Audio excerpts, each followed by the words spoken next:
Mesdames et messieurs, bonjour. Il est 15 heures au Caire. J'ai le plaisir de vous présenter le nouveau journal en langue française sur la chaîne numéro 2 de la télévision égyptienne. Et je commence tout de suite avec les principaux titres.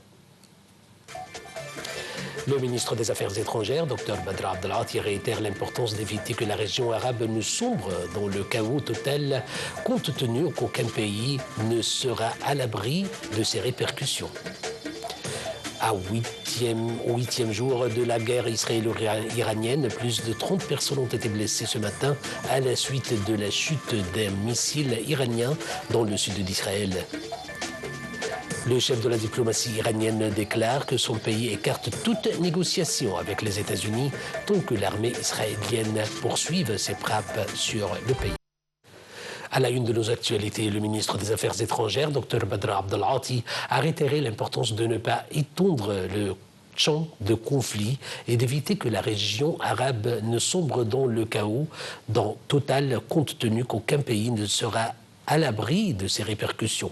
La déclaration du chef de la diplomatie intervient au cours de 2 appels téléphoniques effectués par Dr Abdelati avec l'émissaire américain spécial au Moyen-Orient, Steve Witkoff, ainsi qu'avec son homologue iranien Abbas Araghchi. Ceci intervient dans le cadre des directives du président Abdel Fattah al-Sisi de l'éventualité d'intensifier les contacts diplomatiques afin de contourner l'escalade militaire entre l'Iran et Israël. Le ministre Abdelati a réaffirmé l'importance de déployer tous les efforts visant à aboutir à une désescalade et de neutraliser le risque d'embrasement de la situation d'une manière générale au Moyen-Orient. Le ministre iranien des Affaires étrangères, Abbas Araghchi, a annoncé que son pays ne négocierait pas avec les États-Unis tant que les frappes israéliennes se poursuivaient. Araghchi, qui rencontre aujourd'hui à Genève les ministres européens des Affaires étrangères, a déclaré que les Américains ont envoyé à plusieurs reprises des messages appelant sérieusement à des négociations, mais il a souligné que tant que l'agression ne cesse pas, il n'y aura pas de place pour la diplomatie et le dialogue. Le chef de la diplomatie iranienne a déclaré qu'il se rendrait à Genève seulement pour des discussions sur les questions nucléaires et régionales et a souligné que l'Iran n'engagerait aucune discussion avec qui que soit concernant sa puissance de missiles.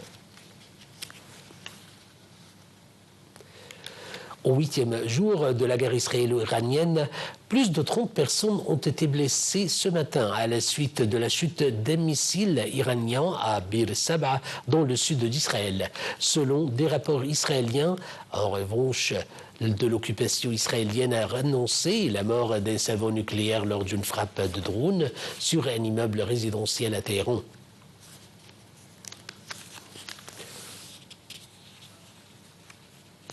Le président iranien Massoud Pezeshkian a souligné que son pays recherchait toujours la paix et le calme.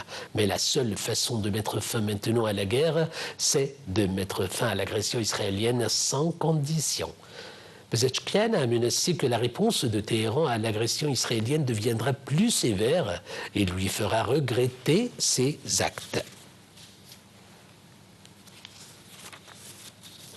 La Russie a mis en garde Washington jeudi contre toute intervention militaire dans le conflit entre l'Iran et Israël, avertissant de conséquences négatives réellement imprévisibles au moment où Donald Trump n'écarte pas une entrée en guerre des États-Unis. Selon le porte-parole du Kremlin, Dmitri Peskov, a ajouté que l'élargissement du cercle du conflit ne ferait qu'engendrer un nouveau cycle de tensions dans la région.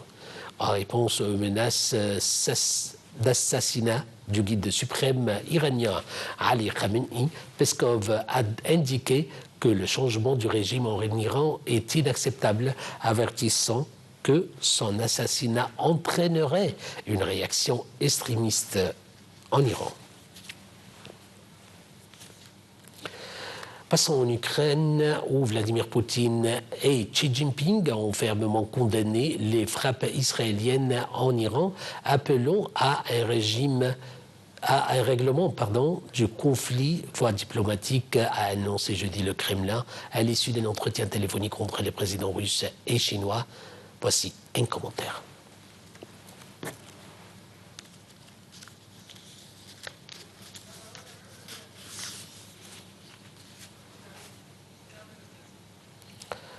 Désolé pour ce problème technique. Alors, on continue avec l'Iran. De son côté, un membre de la Commission de la sécurité nationale iranienne, Bahnam Saïd, a affirmé que la fermeture du détroit d'Ormuz, artère vitale mondiale pour l'exportation des hydrocarbures, demeure une option de Téhéran pour répondre aux ennemis. L'Iran avait menacé de fermer le détroit d'où passent 20% des hydrocarbures dans le monde et il n'existe aucune alternative viable. L'Iran a écarté toute négociation avec les États-Unis tant que l'armée israélienne poursuivait ses frappes sur le pays. C'est ce qu'a déclaré le chef de la diplomatie iranienne, Abbas Araghchi, lors d'un entretien à la télévision d'État diffusé vendredi. Les Américains ont envoyé à plusieurs reprises des messages pour appeler sérieusement à des négociations, mais nous avons clairement indiqué que tant que l'agression ne cessera pas, il n'y aura pas de place pour la diplomatie et le dialogue, a déclaré Araghchi, qui doit rencontrer vendredi à Genève plusieurs homologues européens. Passons au territoire occupé où la défense civile de Gaza a annoncé que 43 Palestiniens, dont 25 venus chercher de l'aide humanitaire, avaient été tués par l'armée israélienne tôt ce matin dans le territoire palestinien ravagé et affamé par plus de 20 mois de guerre. Selon le porte-parole de la défense civile, plus de 300 Palestiniens sont tombés en martyrs et quelques 2650 autres ont été blessés alors qu'ils attendaient de l'aide dans la bande de Gaza, où des milliers de personnes viennent chaque jour dans l'espoir de recevoir de la nourriture.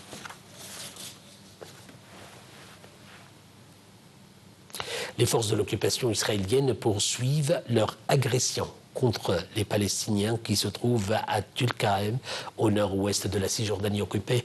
Elles ont pénétré les régions est et nord de la ville au cours des opérations de perquisition et de vandalisme. Les forces israéliennes ont arrêté plusieurs Palestiniens au cours de leur opération d'agression. Ceci intervient au milieu d'un déploiement massif d'unités d'infanterie et de matériel militaire lourd accompagné de bulldozers. Ceci coïncide avec les agressions israéliennes continues contre Tulkarem et 100 camps de réfugiés de Nour Nahor pour le 145e jour consécutif.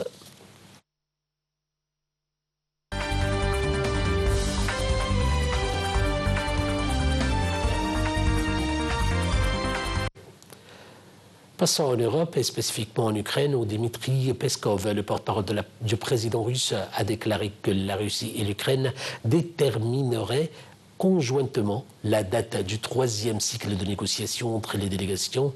Peskov a confirmé que la Russie prend très du sérieux les négociations sur le règlement du conflit en Ukraine. Le porte-parole a également déclaré que la Russie s'attend à parvenir à un accord avec l'Ukraine la semaine prochaine sur la date de la tenue du 3e cycle de négociations. Une personne a été tuée et 14 autres, dont des secouristes blessés pendant la nuit lors d'une nouvelle attaque aérienne russe sur la ville portuaire d'Odessa dans le sud de l'Ukraine. C'est ce qu'ont indiqué vendredi les autorités ukrainiennes. L'attaque a endommagé des immeubles et des infrastructures ferroviaires. Le ministère russe de la Défense a pour sa part assuré que ses forces avaient détruit 81 drones ukrainiens.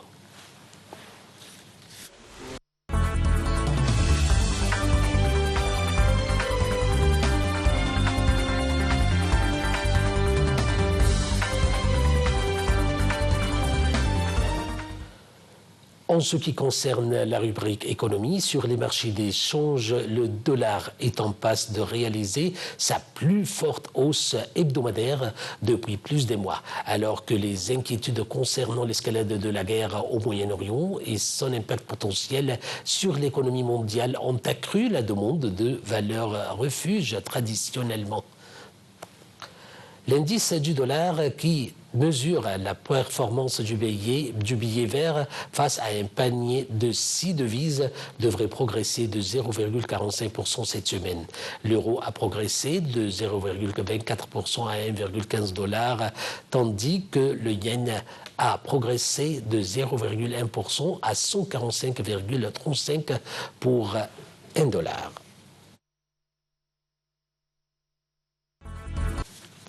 Mesdames et messieurs, c'est à la fin de notre journal. Je vous remercie infiniment pour votre suivi et attention.